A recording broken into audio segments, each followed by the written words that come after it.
all of you to I do invite all of you to come and see us sometime. I hope many of you have visited. Um, and if you have, some of what I'll be talking about, you'll have seen little bits and pieces of during your visit. But an awful lot goes on that I think I'll be able to tell you about that you may not know about. And let me just say that I'm not showing you everything. I'm picking and choosing some things to talk about, but there's even more than this that is being done by national aviary staff around the world. Um, One way you can learn about some of these things is just go to the website. It's aviary.org, and there is a conservation tab. So go to aviary.org, conservation. You'll see a variety of options for things that you can look at under that.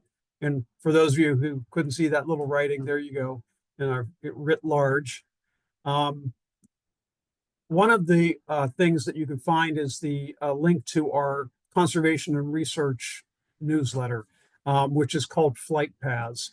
And that's a great way to see what kind of work we've been doing. A lot of this stuff is really not presented anywhere else except in the pages of our conservation newsletter, which, by the way, you can subscribe to. And I think that link is on the website as well. So if you have some free time, I encourage you to look at these. They come out occasionally, once or twice a year. It really depends. It's not a fixed schedule, and you can see back issues as well on our website. So, the title of my talk is We Do Conservation All Around the World. And we're not, even though we're the national aviary, we're a zoo. We're not funded by the federal government. We're not like the National Zoo or the Smithsonian in Washington, D.C. The designation of the national aviary as being national was accomplished by an act of Congress back in the early 1990s. And that bill or recommendation was passed and signed into law by President Bill Clinton. So we've been the national aviary since then, but we have a greater than 70-year history in our location on the north side of Pittsburgh. Our our staff goes around the world consulting and helping with conservation issues, especially when those are about birds that are one of our sort of signature species that people come to the National Aviary to see. And I'd say more people come to the National Aviary to see penguins, specifically our African penguin flock, probably than any other bird or group of birds at the National Aviary. And of course, African penguins are not a penguin of cold climates, right? They aren't really anywhere near Antarctica. They're in the warm climates of South Africa and Namibia. And so the climate in Pittsburgh, where they're mostly outdoors most of the time, is really perfectly fine for them. Our habitat has some heated rocks if they need it. It's got the water for them to dive in. And on very, very frigid days in the middle of winter, they might come inside because, again, they're not really a strongly cold weather penguin. But because of where they live on the planet, they're subject to an awful lot of environmental dangers, one of which is oil spills. Because so much oil tanker traffic goes around the Horn of Africa, they are subjected to that. And another big problem for them, in addition to oil spills, is just the change in the currents of the oceans and how they flow due to the slow climate change that's happened over most of our lifetimes, such that the food, the prey fish that they need are farther and farther away from the nesting colony, making it difficult for the adults to get there and back again to feed their young. And indeed, this results sometimes in a major desertion of all of the nest burrows by the adults.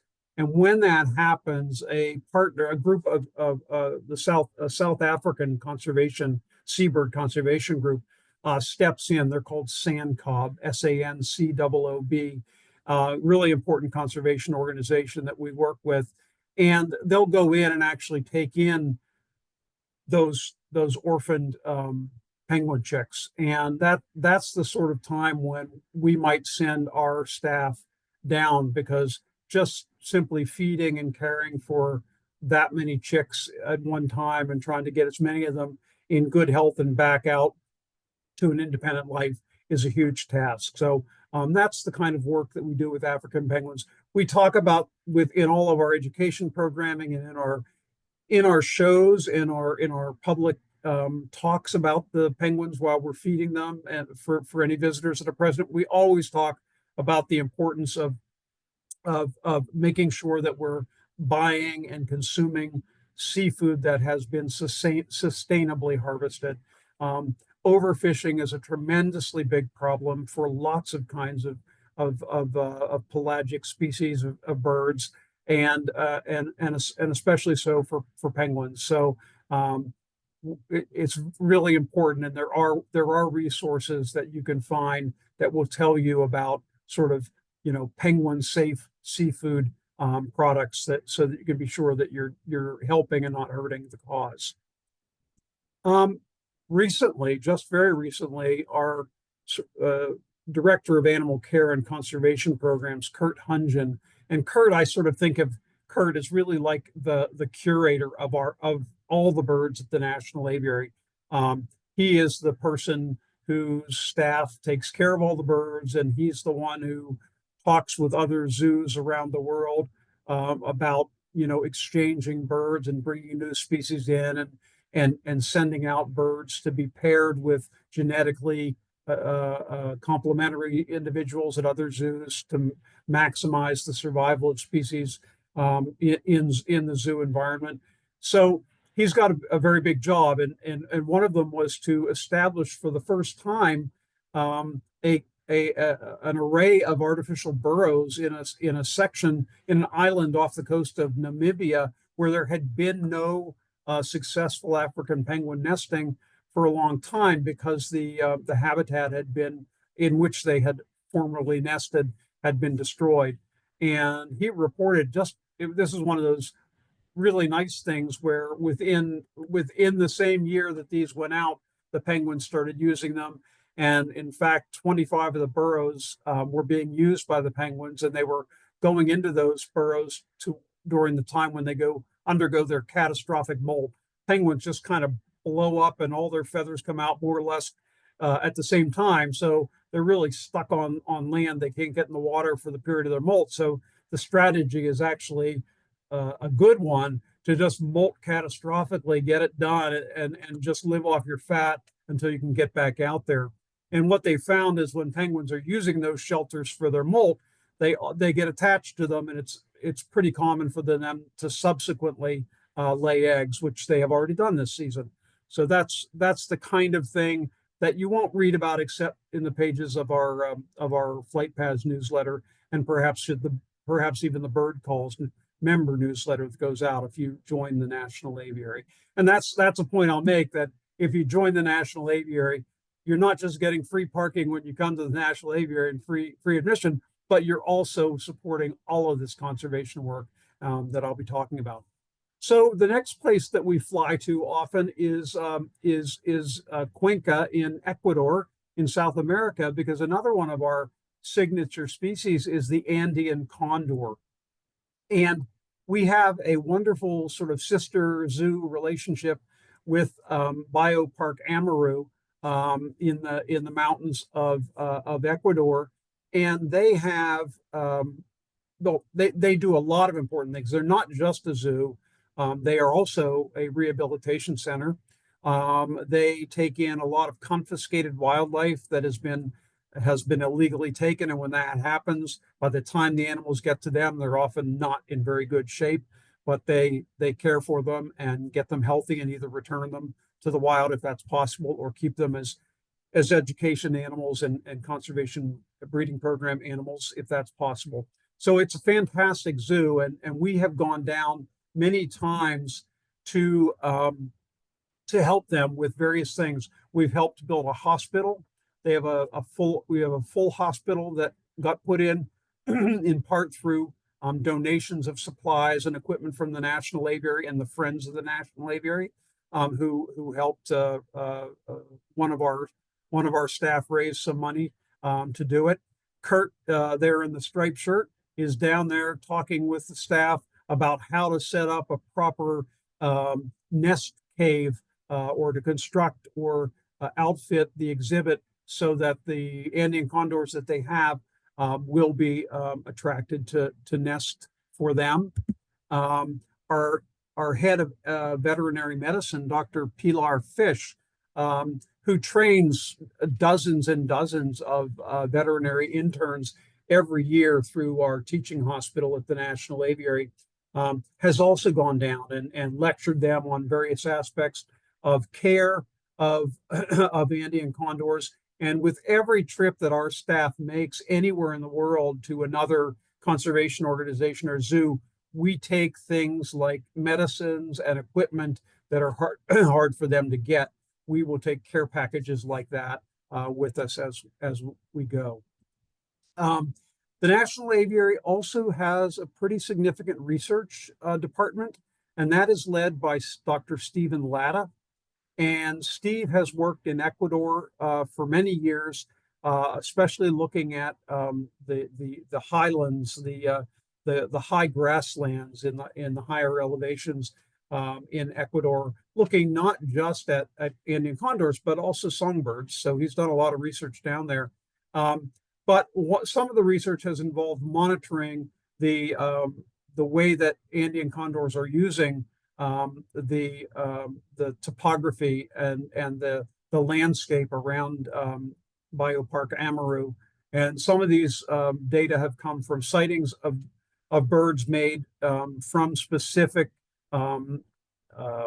survey points along the ridges where they have view, and others are from tags that the aviary has given grants to allow them to purchase some satellite tags that have been put on some birds, and they've been able to follow them. And one of the things that they learned is that the birds of that area, while they do concentrate in the dark red area, which is the highest elevations, there are many, many birds that use the lower elevations wherever there's steep topography. And it turns out that that was all reported back to the Ecuadorian government, and it turns out that there's been a new protected area covering tens of thousands of hectares, which is a huge amount of land, by the government just to help this in the recovery of the Andean condor. The Andean condor is Ecuador's bald eagle. It is their national bird, and it is critically endangered in the country. At the National Aviary, we have a mission. It's simple: inspire respect for nature through an appreciation of birds. And we do that in part by giving people the opportunity to get up really close to birds. This is a little more, maybe a little more impactful than a window bird feeder, but it's the same idea. Like, anytime we can have our attention focused right on a bird doing its bird thing, it's just, we know, you know, in this club, and I know, and all birders know, it's immensely thrilling to watch birds. And these moments can hook, especially a young person, for a lifetime, and that's really, really important. The habitat that we built just recently, several years ago, but recently in terms of the length of time that we've had Andean condors, is called Condor Court. And it's a special outdoor exhibit that was a lot of work went into constructing it to look like a proper natural rock cliff. It has nesting cave. It has a behind the scenes area where the birds can be attended to if they need to be, and so forth. And the hope in putting in a really good looking habitat like this was that we would elicit natural breeding behaviors on the part of our birds. And anytime, the National Aviary is basically a series of rooms, large rooms, that each model a habitat, whether it be a tropical forest or a wetland or a savanna or the high Andes. that's how the national aviary is structured. And when you have the elements of habitat that the birds naturally respond to, you're met oftentimes with a lot of success. So this is a male and a female Andean condor mating, and the female on her nest, which she built, they built. We give them the materials they need. We sometimes put cameras on them to monitor the behavior in the nests. And of course, we carefully follow the hatching success. Sometimes birds do all the incubation on their own. We monitor that, and if they're doing a good job, we'll let them. Other times, we actually will take the egg, supply what's called a dummy egg, so something that makes the parent think they're incubating, but then we do a full incubation and replace the hatched chick into the nest. Sometimes we actually do all the role of the parents, and we do the hatching and the feeding until the bird is full grown. It really depends on the species of bird and on how good and how experienced the parents are. Right now, we actually have two full-grown juvenile Andean condors.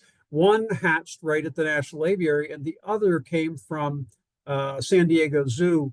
It was a young bird that hatched at about the same time that ours did. And because Andean condors are such a social species, we knew it was very important to mimic the natural world. And the hope is that our young birds will eventually be released to the wild in Ecuador to bolster the remaining natural population there. So they sent their juvenile to Pittsburgh, and so we have two of them, and it allows them to socialize and engage in play behaviors, which help to build all the likelihood of success for them as adult condors. We also get people's close to birds with a national aviary falcon cam. We used to have two of them. One of our falcons pairs was on the Gulf building in downtown Pittsburgh. They just left that building and went to another place where we can't put a camera. But we still have our Cathedral of Learning falcon pair up in the University of Pittsburgh's campus in Oakland, in the east neighborhood of Pittsburgh.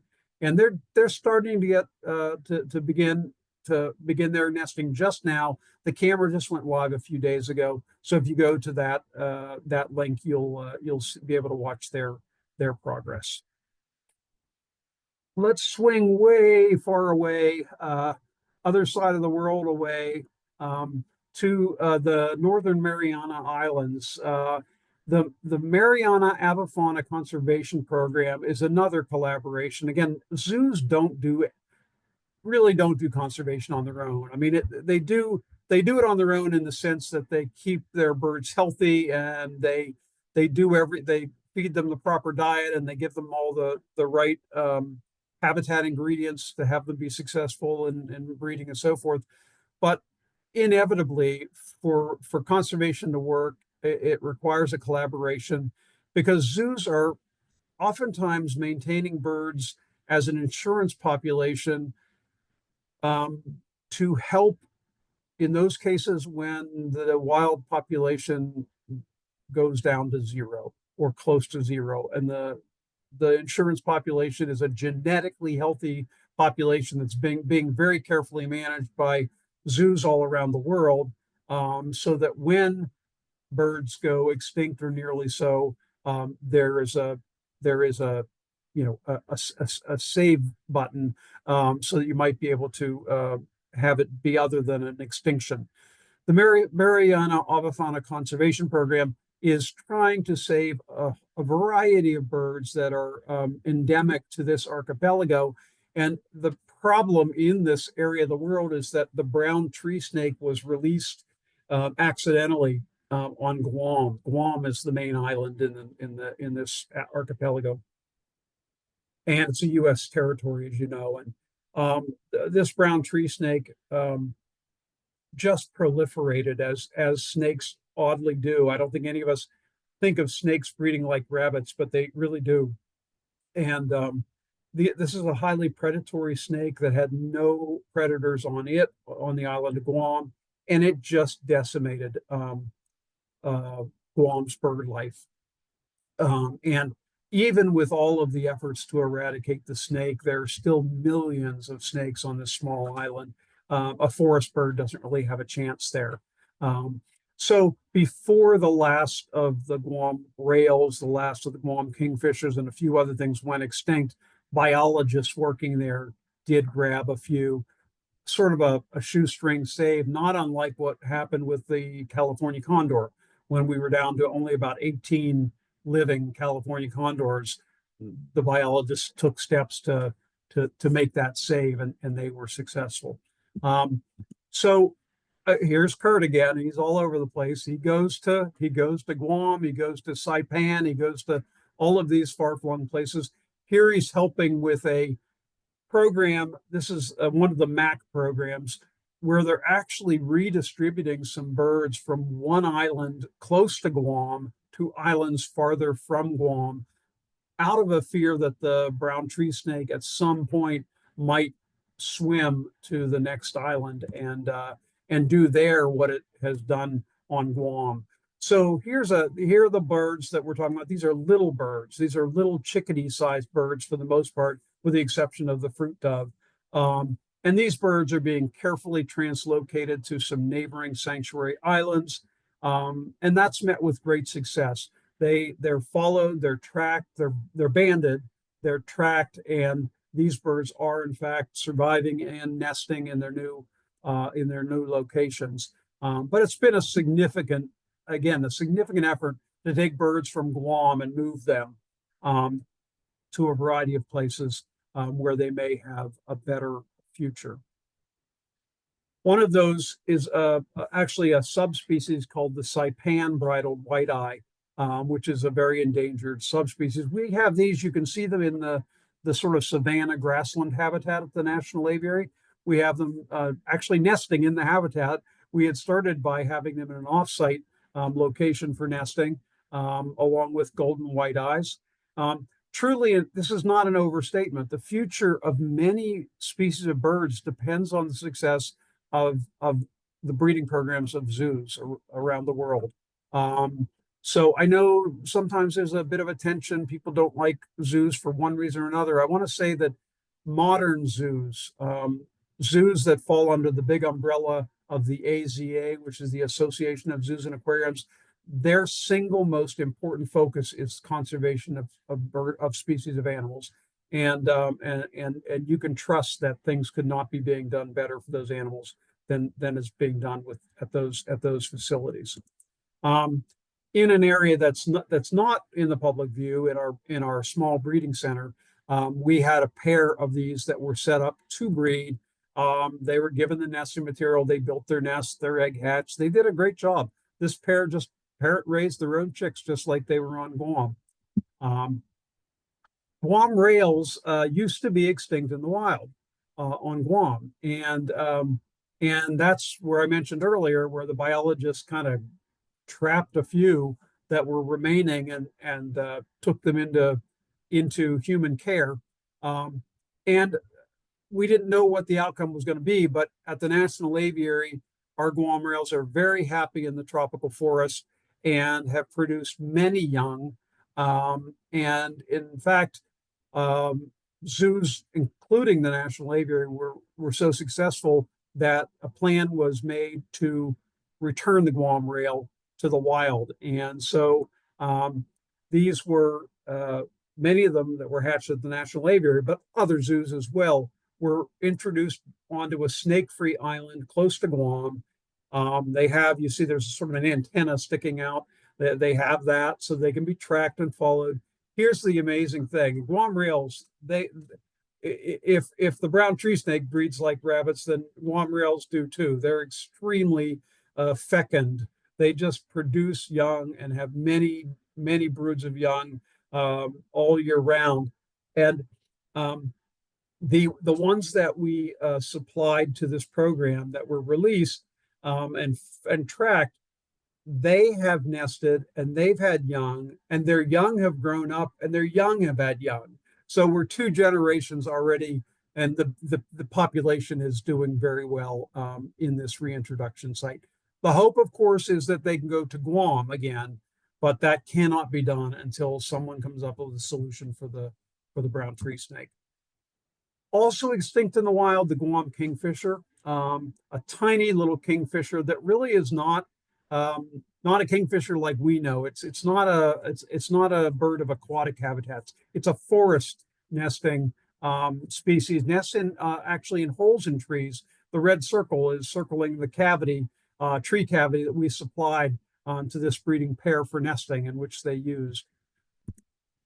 And we have hatched a bunch of them, and that's not easy. These guys are not like rabbits. They're very sensitive breeders. It takes a lot of expertise to raise them from this tiny stage, and not infrequently there's been some parent rearing, but also some human. Of course, birds, they grow up fast. That's a good thing. So this is a 6-day old on the left and a 20-day old on the right. That's just astonishing to realize that you can have that much development in so short of a time.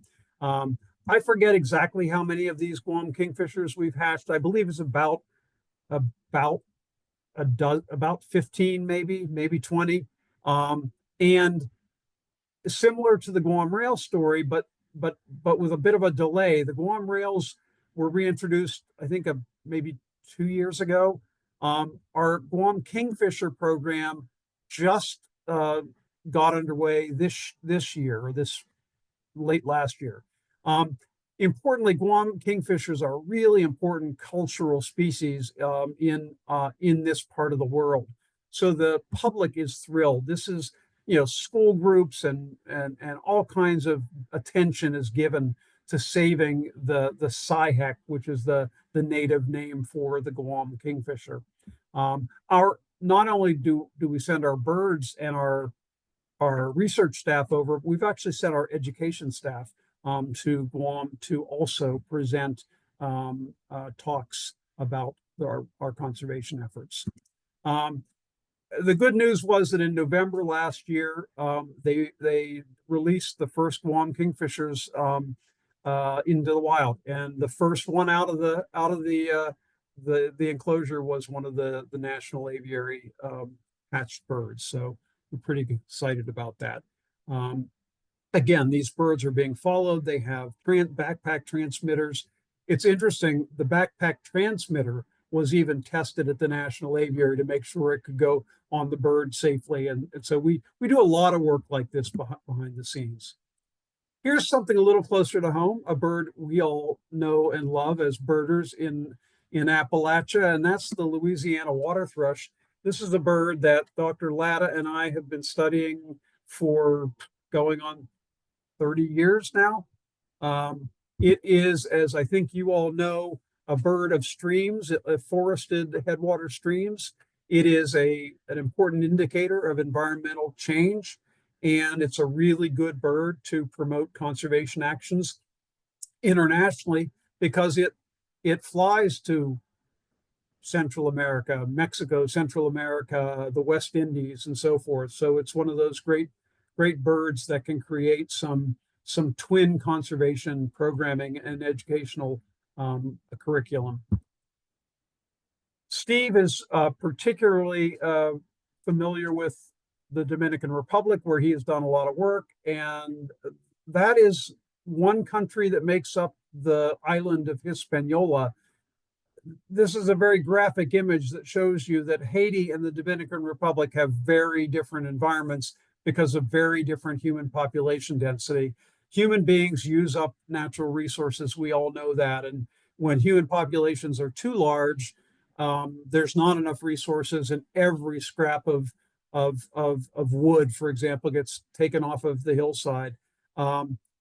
There are a lot of birds that require a forest, and so it's important to try to manage it. But when you're in a very poor country like Haiti, which has, again, a lot of people but very few resources, this is the kind of very spare agriculture that happens. Clear trees, burn them, try to raise a little bit of food, and then let it go and move on to the next patch of forest and cut that down and continue that way. Steve has worked down in the Dominican Republic for, oh gosh, going back to the early 1990s, I think, maybe the late 80s even. He studied particularly North American migrants and their, whether they were faithful to their territories down in the tropics. And he also embarked on some of the earliest research that I can find anyway on the importance of how coffee is grown to the survival of, well, to the value of land for the resident birds and to the value, the habitat quality for North American migrants. So this continues to be an area of important focus for him. This is how, when your coffee is grown in the sun like this, it is like a cornfield. It's a monoculture. There's nothing else there. Sure, they get some great yields, but they also have to put a lot of fertilizers, herbicides, and pesticides on it just so that you can go buy your can of coffee for like $5 instead of whatever. I mean, the price is lower for this.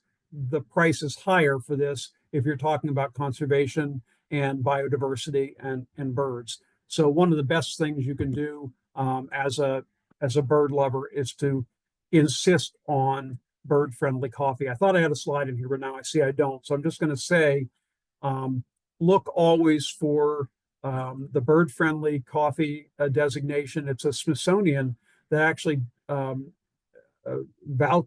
sends its biologists down.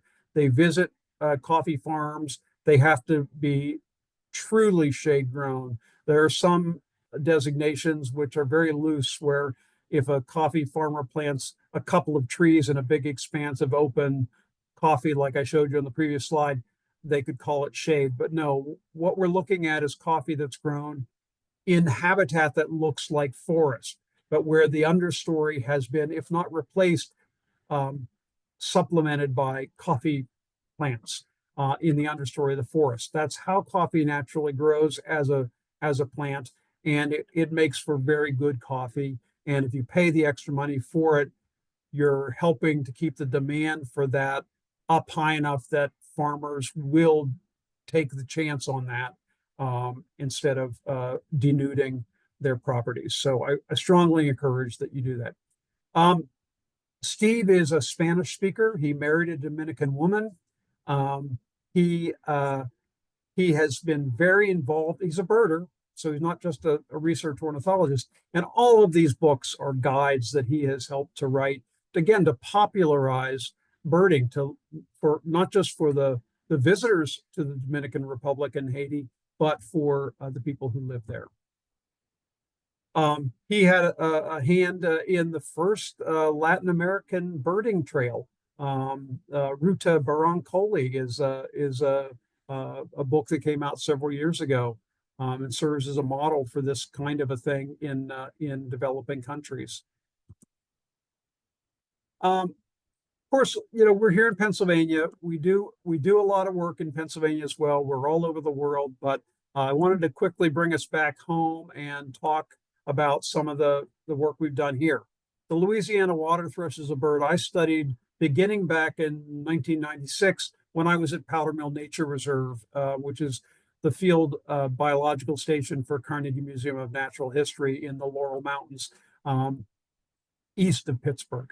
I studied this bird and was looking primarily at the effect of acid mine drainage on the numbers of these birds on streams, their territory size, their mating success, their hatching and fledging success, and all of that. And that was all written up in a birding magazine, an issue of Birding Magazine several years ago by a field assistant of mine, Felicity Newell. It's also resulted in several published peer-reviewed scientific papers. What the research found is that when streams are acidified, and that might be because there's a mine drainage situation, like an underground mine has filled with water, and that water, which has been in contact with the coal seam, is seeping out, creating problems.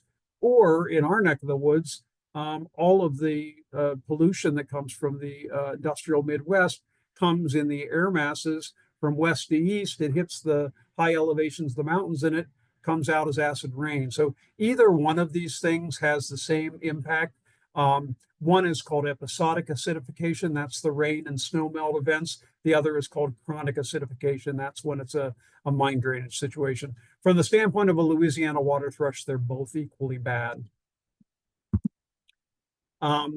Steve is an adjunct professor at University of Pittsburgh and Duquesne University, and he's had his students working on theses to study answer some finer questions about how the water thrushes are managing to exist in acidified habitats.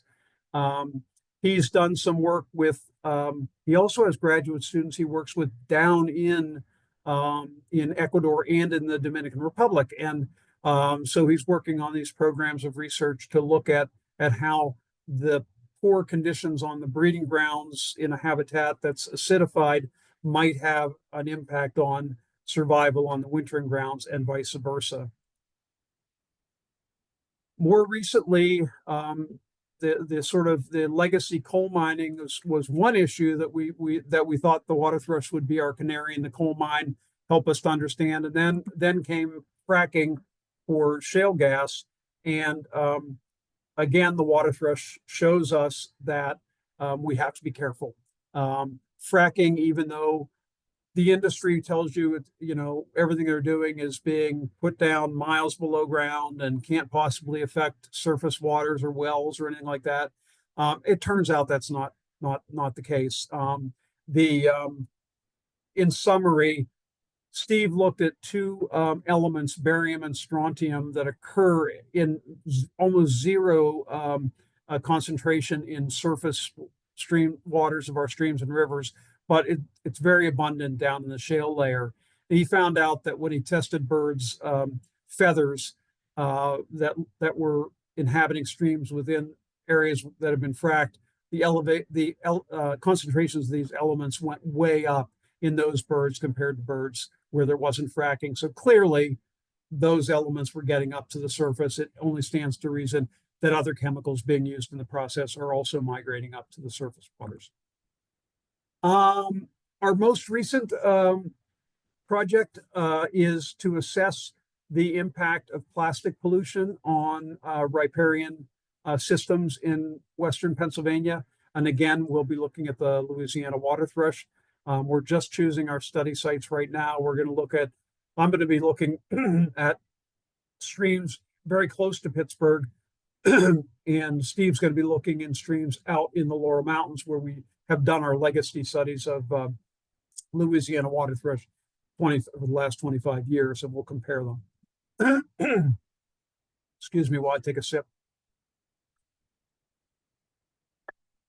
We're also embarking this year on a study of loggerhead shrikes.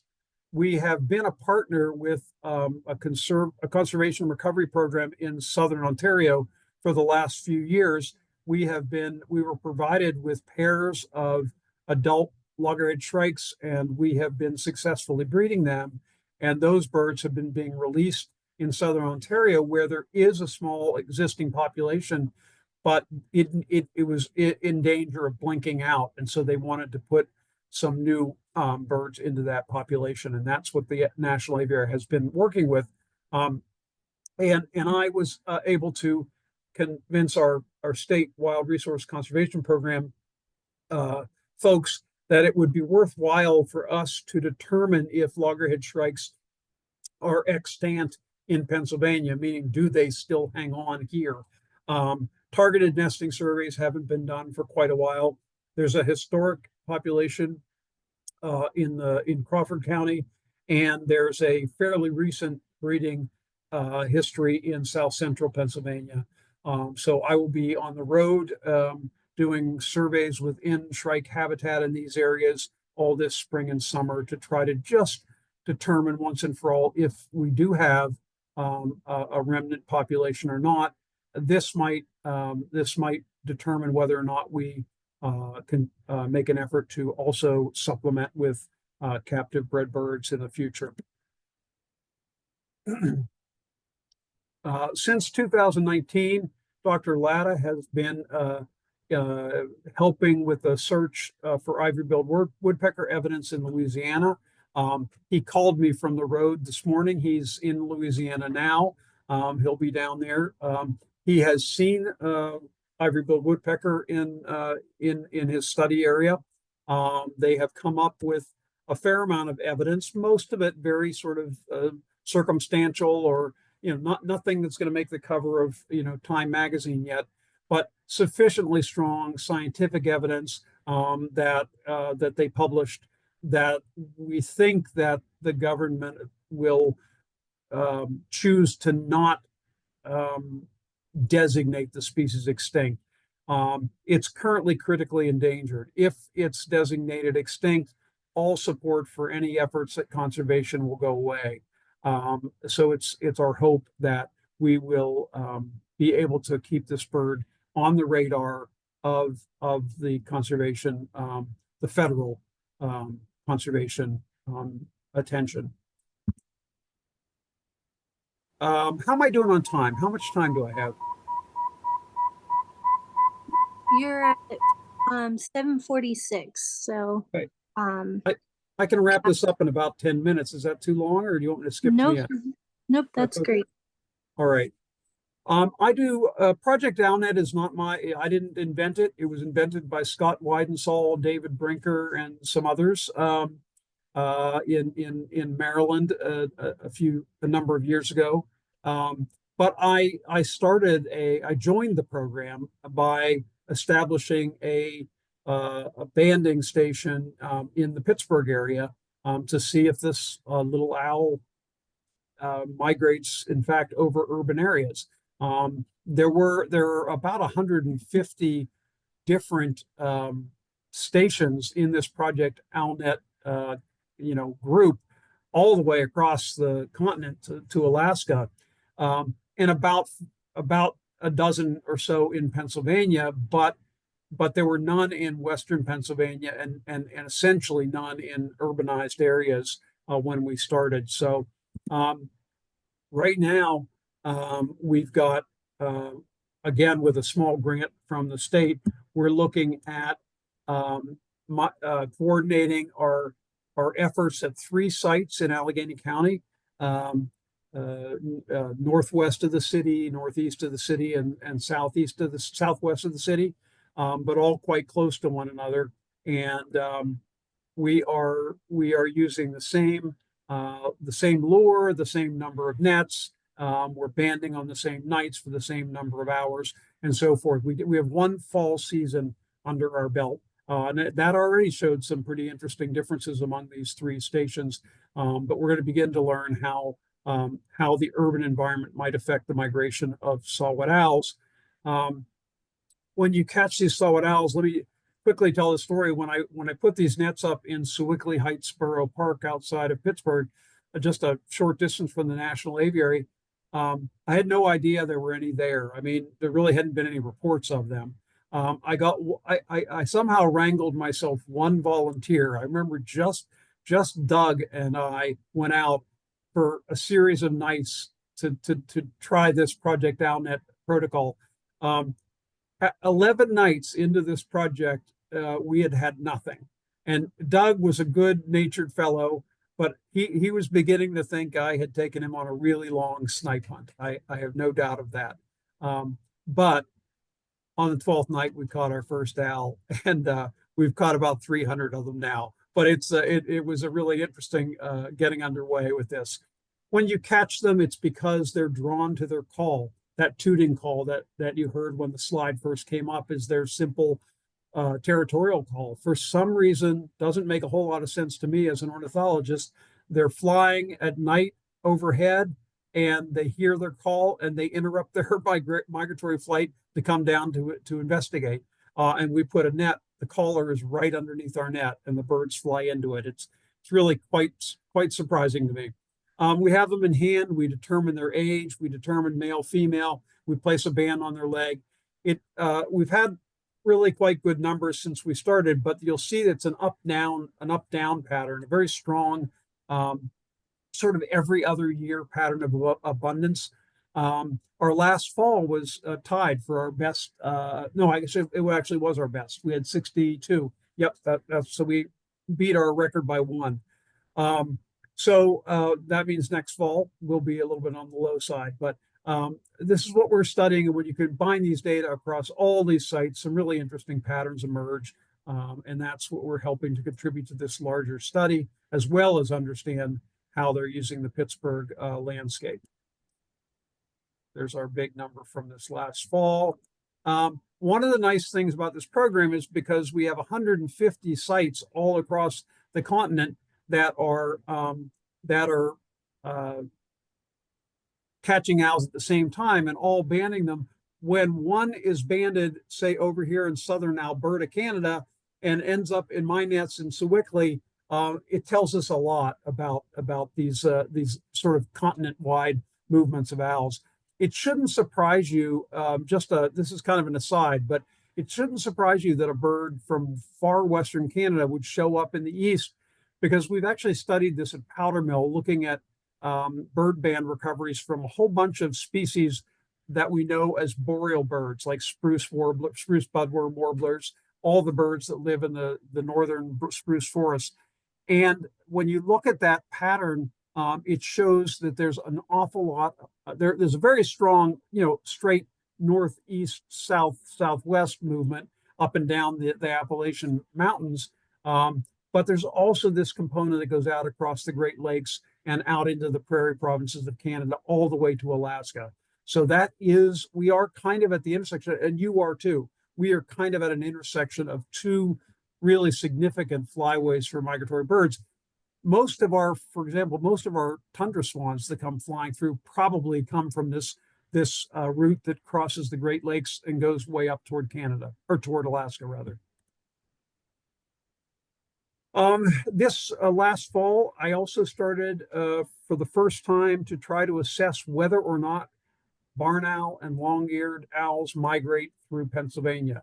There's very little information about them. We know the long-eared is migratory. We don't know, it's a very cryptic species. It's very rarely seen. We don't really even know if barn owls are migratory. They're thought to be migratory by some people, thought not to be by other people.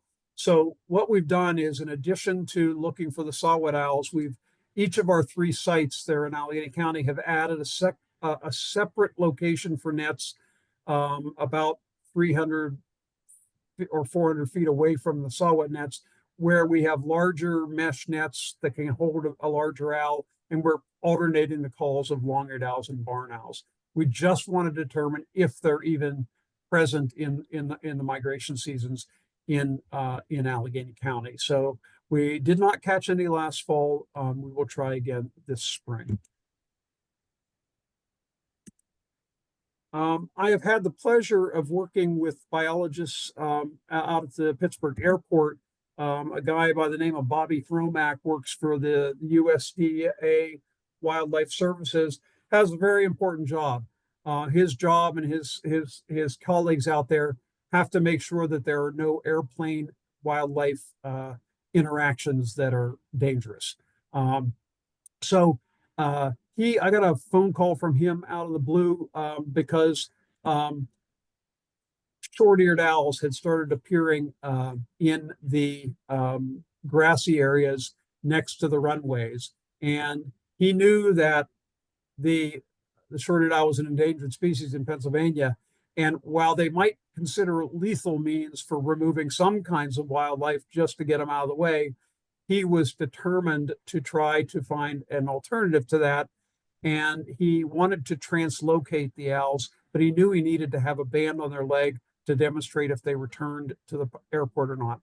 He didn't have the banding license, so he contacted me at the aviary, which meant I got to band short-eared owls, which was okay by me. He caught them, I banded them, we took them away to a habitat far from the airport, and none of them ever returned. He actually got a snowy owl. You may have heard snowy owls love airports because it's the closest thing to a tundra in many instances. And he did get a snowy. He did catch it. I did get to band it. Out of the probably 300 50,000 birds that I've banded, of maybe 150 or 200 species. This is my favorite bird that I've ever banded. Favorite species, favorite individual. It was just a rare treat to have this bird. Notwithstanding that they have very sharp talons, I ignored that. I let it grab me several times, and my joy at having a snowy owl to band, didn't cause me to ignore the blood trickling down my arm many times. We got this bird banded. The Game Commission gave us a site to release it far north of Pittsburgh, and we did that.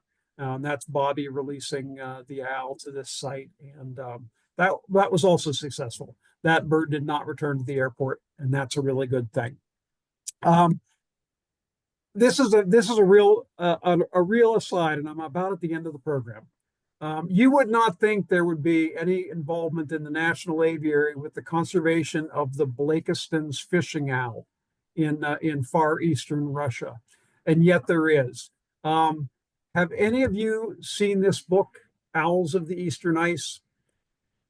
If you haven't, you must.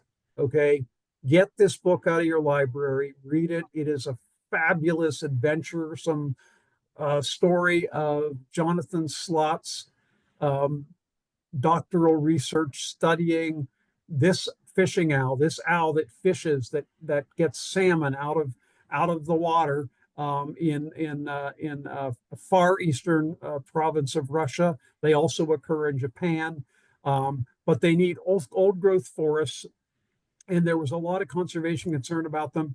And believe it or not, way back when he was doing his doctoral research, he wrote to the National Aviary, which at that time was supplying small grants for research like this.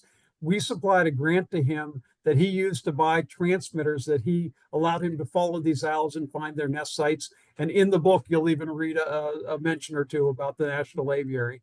So that's pretty amazing. But this book still stands to this day as my favorite bird book of any kind that I've ever read. It is absolutely superb and has won a ton of awards. So this is a great read if you have time. With that, I will hope that I have not kept you all too long.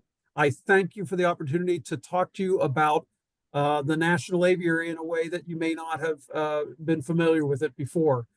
This is my contact information. Happy to talk with you anytime in the future about birds or any of the research we're doing. And if you have any questions about tonight's talk, I'm happy to try to answer those.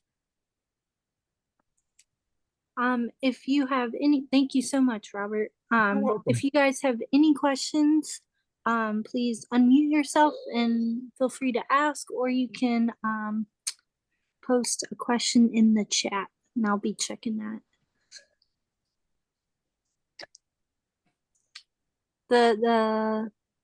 The book about the owl fishing, I'm gonna have to check that out. Yeah, and also the Eastern Ice. And he is working right now.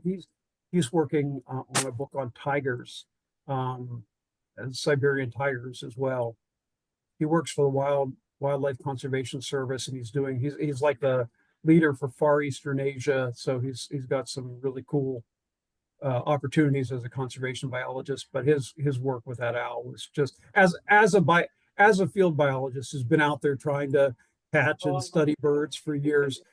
Maybe I enjoyed it more than most, but I've heard lots of other people say it's great. So I think you'll love it. Yes. Nice. Well, you have a question? I'm gonna let the kids, I'm gonna cut them out and laminate them and let them put them on the. Did you have a question? I don't think it's a question. Yeah. Let me unmute them or remute them. Okay. Anyone else have a question?